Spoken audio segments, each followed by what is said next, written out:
Hey, it's Rachel from All About Planners. In this video I'm doing a review of the Clever Fox Daily Planner. So I previously did a review of the weekly edition of this planner. I'll include a link to that in the description box below if you wanted to check it out. In terms of the style and the layout, it is very similar between the two planners, except obviously one's daily and the other one's weekly. The monthly is the same style though. They both also come with these 3 sheets of pretty rainbow functional icon stickers, which are quite cute. Okay, so let's have a look inside. This one is the daily in the black. You can also get different color covers if you prefer. My weekly is pink. I think I prefer the pink because the black does look a bit generic, you know, like most of the hardbound notebooks, and there's nothing printed on the cover either. So if you've got this on a bookshelf, it's just going to look like a generic notebook. It is quite sturdy and it's quite thick, as you can see. It's probably about 1 inch thick. Despite its thickness, it's actually not that heavy. I thought it would be heavier. It's definitely heavier than the weekly, obviously, because this is a daily, a day to a page. But it's not so heavy that you couldn't take it with you in your handbag. It has the elastic band to hold it all together and also a nifty pen holder. So let's have a look at the inside. So these front pages are the same between the weekly and the daily, with the daily rituals, vision board, goals. I like that they do the top 3 because I always do a top 3. And then a focus, mind map with some dot grid. And then the monthly calendars are the same as well. This is an undated planner and so is the weekly. So you can start using them anytime during the year.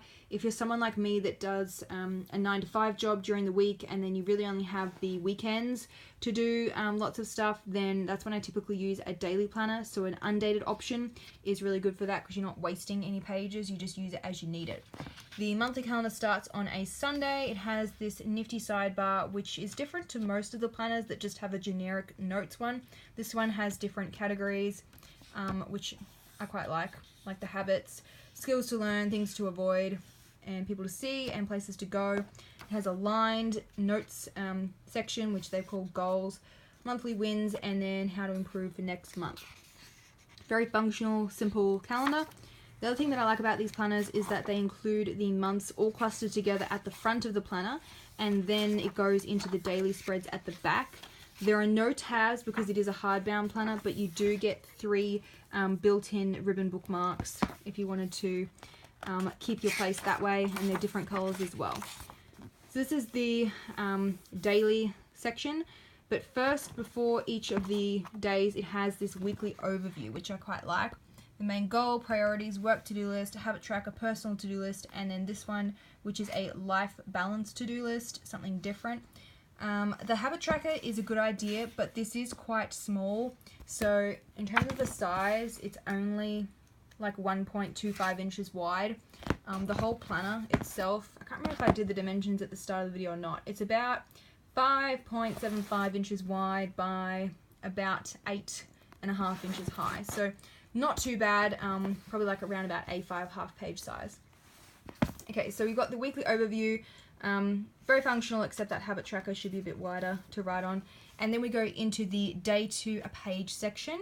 So you've got undated, start at any time, and they've got these generic boxes up the top here where you can choose whatever you like. So I'd probably do a daily top 3, or maybe things that are due that day, like reminders, bills, events, birthdays.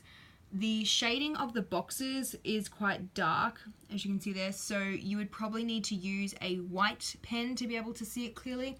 My favorite white one is the Sakura Gelly Roll 08. I'll include the link below, or the name below, so you can check that one out. I find that it works the best on dark stuff. There's also a Pilot Poplar one, but the color doesn't really show up that well. It's a bit too fine. So yeah, the Sakura in white would be my recommendation for those title boxes. Then we go into the schedule. It starts at 6 AM and ends at 9 PM. If you are not a morning person like me, you could always white out those times, or because it is quite faint, it's only a light grey printing, you could just write directly over the top and ignore the times if you wanted to just have a big note space for each day. There is also a to-do list down the bottom and then a rate your productivity section. So I quite like that idea. Something different than most daily planners include, and kind of reminds me of the productivity planner, only this one is much more functional with a lot more room to plan each day. So the daily pages continue, obviously, for 7 of them. And then we go to... The paper is really thick, by the way. So I did a pen test for the weekly, and the pages paper feels very similar in this one. It's probably the same. So I will include the link to the pen test that I did in the description box below. On the whole, though, this planner fared really well. There was pretty much no ghosting or bleed through. It was one of the best pen testing that I ever did for a planner. So yeah, that doesn't happen very often that I say that. So really good paper quality and really thick and smooth to write on. At the end of all the daily pages, you get the weekly notes, which is in the dot grid. Now the dots are quite close together. Let's get my ruler out. They are a bit closer than 0.5. They're probably about 0.4, which is a bit closer than most dot grid notebooks are. And it does mean the page ends up looking a little busy because they are a very dark grey. So probably prefer if they were slightly wider apart or just a lined notes page. But it could be good for doing a graph, like a mood tracker, savings. That's what I mainly use dot grid paper for.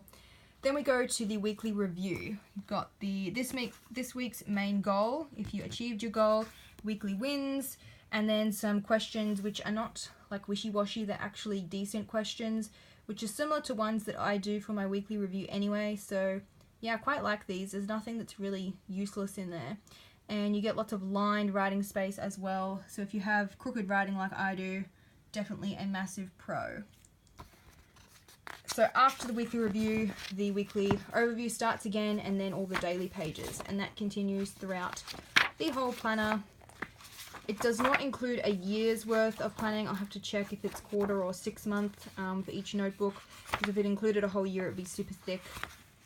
If we keep going to the very back, keep going, there is more dot grid pages, quite a few of them, as you can see. And then you also get a pocket folder where you can put the stickers that came with it in there, or your own stickers, or store whatever you like in there. That nifty pen holder, and then the back cover is just the same plain black as the front, or whatever color that you chose. My weekly is hot pink, which looks quite good, and I've also seen an orange version as well. So that's it for the Clever Fox Daily Edition. I'll include the link below to that pen test and also the weekly edition if you wanted to have a look at it as well. So I hope you found this review helpful, and don't forget to subscribe if you want to see more planner review videos. I usually post 2 each week.